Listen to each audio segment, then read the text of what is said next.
हिंदुस्तान में मुगल शासन की स्थापना का श्रेय बाबर को जाता है। साल 1526 में जहीरुद्दीन मोहम्मद उर्फ बाबर ने पानीपत के मैदान में दिल्ली सल्तनत के सुल्तान इब्राहिम लोदी को हराकर मुगल सल्तनत की नींव रखी। इस युद्ध में पहली बार बाबर ने बारूद का इस्तेमाल किया था। बाबर के बाद उसका बेटा हुमायूं सिंहासन पर बैठा, पर उसका ज्यादातर वक्त लड़ाइयों में निकल गया।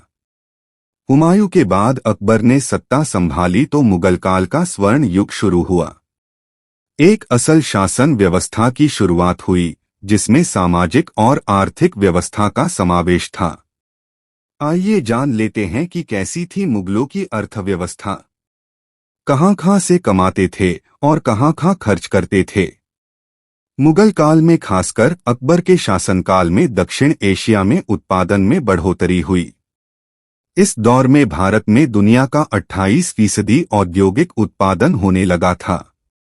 18वीं सदी तक भारत से टेक्सटाइल, पानी के जहाजों के निर्माण और स्टील के निर्यात में खासी वृद्धि हुई और अर्थव्यवस्था निर्यात आधारित होती गई।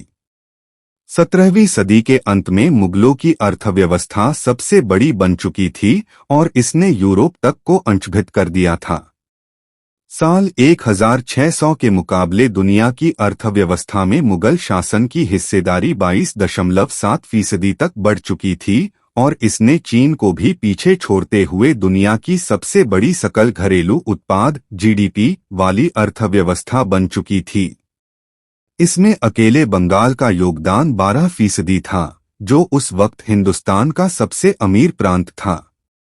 साल 1526 से 1857 तक मुगल काल में औद्योगिक उत्पादन तो बढ़ा, पर अर्थव्यवस्था मुख्य रूप से खेती पर ही आधारित थी।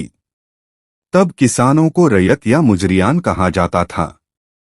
कई बार इनके लिए किसान और आसामी शब्द का भी इस्तेमाल होता था।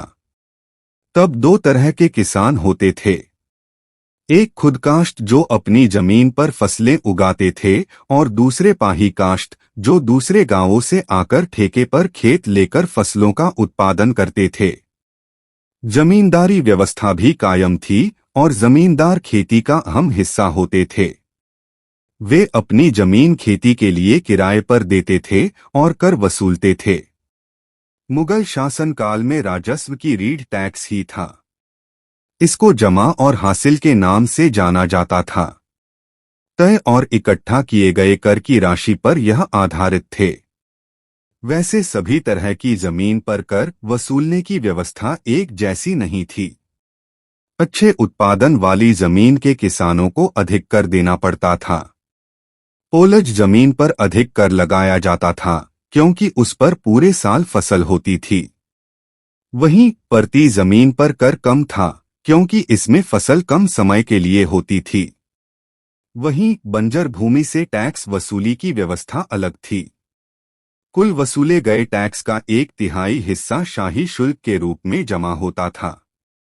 मुगल शासनकाल में जमीन और उस पर होने वाले उत्पादन की जानकारी इकट्ठा कर टैक्स निर्धारित किया जाता था और उसी हिसाब से बजट तय होता था। अकबर के शासनकाल में हुक्म जारी किया गया था कि खेतीहर ज्यादा से ज्यादा नकद भुगतान करें। हालांकि फसलों के उत्पादन के रूप में भुगतान का विकल्प भी खुला था। शासक अपने पास कर वसूली का अधिक हिस्सा रखने का प्रयास करता था। हालांकि कई बार परिस्थितियों के कारण कर वसूली प्रभावित भी होती थी। मसलन सूखा या अकाल के वक्त कर वसूली बाधित होती थी। अकबर ने कर व्यवस्था को सुदृढ़ करने के लिए अपने शासनकाल में भूमि सर्वेक्षण कराया। अबुल फजल ने आइन में भूमि के आंकड़े दर्ज किए। साल 1665 में औरंगजेब ने भी अपने राजस्व विभाग के कर्मचारियों को निर्देश दिया था कि हर गांव में खेती करने वालों की संख्या का सालाना हिसाब तैयार किया जाए।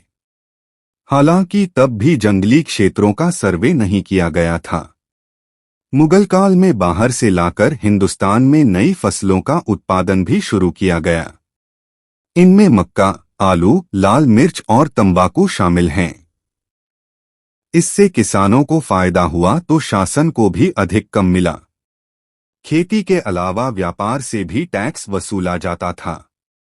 तब टिन और तांबे, औषधियों, युद्ध के लिए घोड़ों, हाथी दांत जैसे सामानों का आयात निर्यात किया जाता था।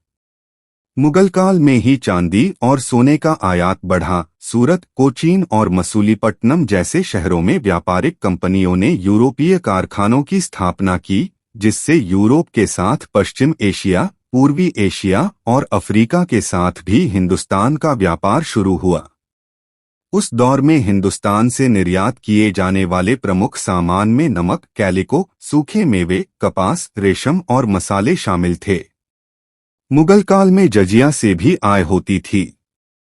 यह एक तरह का सुरक्षा शुल्क था, जिसे मुस्लिम शासक गैर मुसलमानों से वसूलते थे। मुगल काल में भी जजिया वास्तव में एक सालाना कर व्यवस्था थी। हिंदुस्तान में इसे गैर मुसलमानों, खासकर हिंदुओं से वसूला जाता था। हालांकि 11वीं सदी में अलाउद्दीन खिलजी के दिल्ली का शासन संभालने के बाद शुरू की गई जजिया की व्यवस्था को अकबर ने खत्म कर दिया था। इसके बाद जहांगीर और शाहजहां के समय में भी इस पर रोक रही। इसके बावजूद शाहजहां के शासनकाल में मुगलों की अर्थव्यवस्था चरम पर पहुंच गई थी। हालांकि शाहजहां के बाद सत्ता संभालने वाले क्रूर औरंगजेब ने साल 1679 में इसे फिर से लागू कर दिया था। फिर भी आपदा के समय यह कर नहीं लिया जाता था।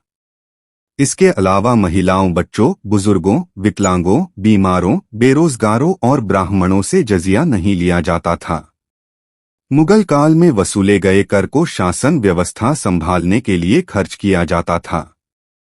दान, वेतन और पेंशन जैसे मदों में तो खर्च होता ही था। साम्राज्य विस्तार या बगावत आदि को दबाने के लिए युद्धों पर भी अच्छी राशि खर्च होती थी। सेना का खर्च इसलिए अधिक था। शासकों के ऐशो आराम का खर्च भी इसी से निकलता था। राज्य को सुरक्षित करने के लिए जगह जगह किले बनवाए जाते थे।